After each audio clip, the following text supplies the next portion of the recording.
Wake up, anak. Tara, sumama ako mag-groceries. Papa, Mama.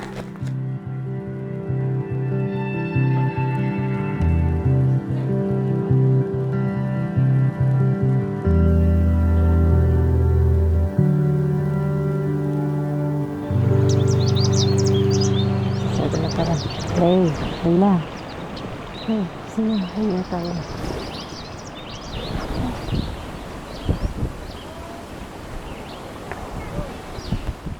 Ayan.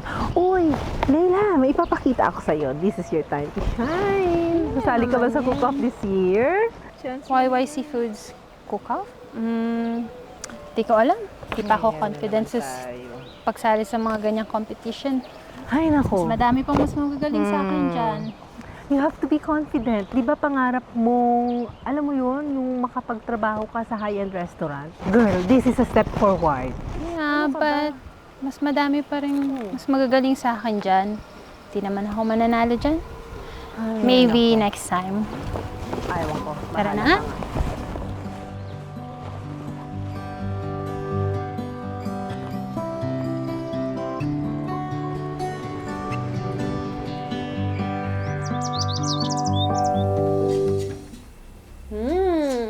Ang bango naman ng niluluto ng mami ko. Anak, nandiyan ka na pala. Hi Kamusta po. naman ang lakad mo? Ayos naman po. Nagpunta lang po kami sa park ni Liz. Ano po niluluto nyo? Of course, one of your favorite. Wow, tamang-tama. Gutom na ako. Yes. Kain tayo. Pray na po tayo.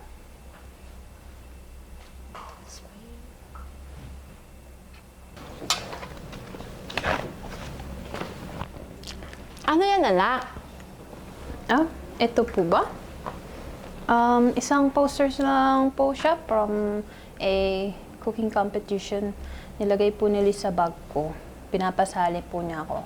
Kaso, di pa po ako confident sa skills ko eh. Di naman po ako mananalo dyan.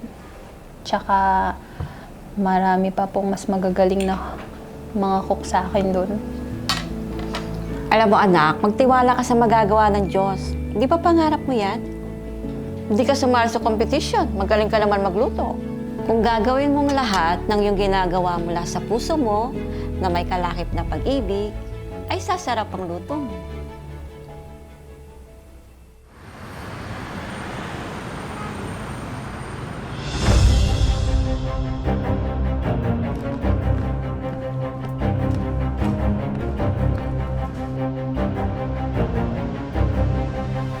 Welcome, Home Cook.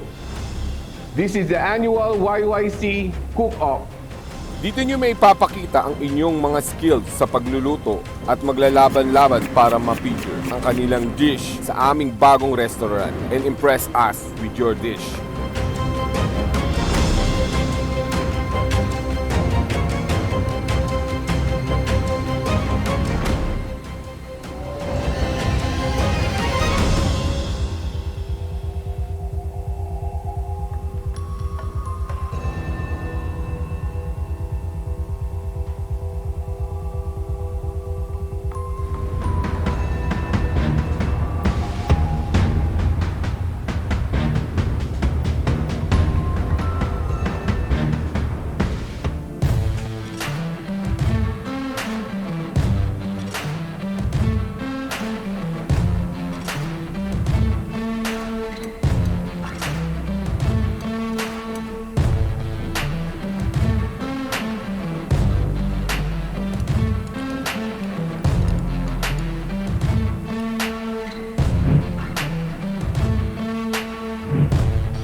It's tender, but it's way too salty.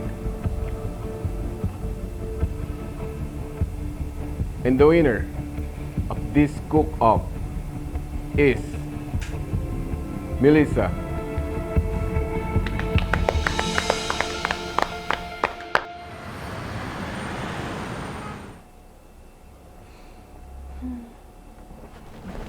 Leila, kamusta ka na? Okay lang naman po, Chef.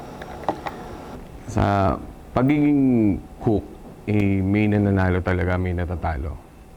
So, kailangan tanggapin natin yun. Ang may papayo ko lang sa'yo, sana pagpatuloy mo yung pagluluto mo. Nakita namin sa CCTV footage ang ginawang sabotahe ni Melissa. Masasabi ko lang po, tama po kayo. Hindi po importante kung manalo ka o matalo ka. It's all about the passion and the love na binibigay po natin sa pagluluto po natin. Doon lang po, masasabi ko na po na panalo na po ako sa paningin ng mga magulang ko. Salamat po. At laging paalala po pala ng mga magulang ko sa akin na huwag po tayong gaganti ng masama sa masama. Kung ano man pong ginawa ng kalaban ko sa competition po na to, papadaya na lang po ako. Maraming salamat po.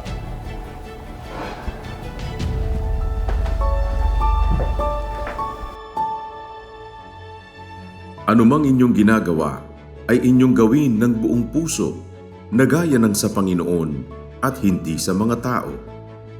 Kolosas 3:23. Tingnan nga ninyo na huwag gumanti ang sinuman ng masama sa masama. Ngunit sundin ninyong lagi ang mabuti, ang isa'y sa iba at sa lahat.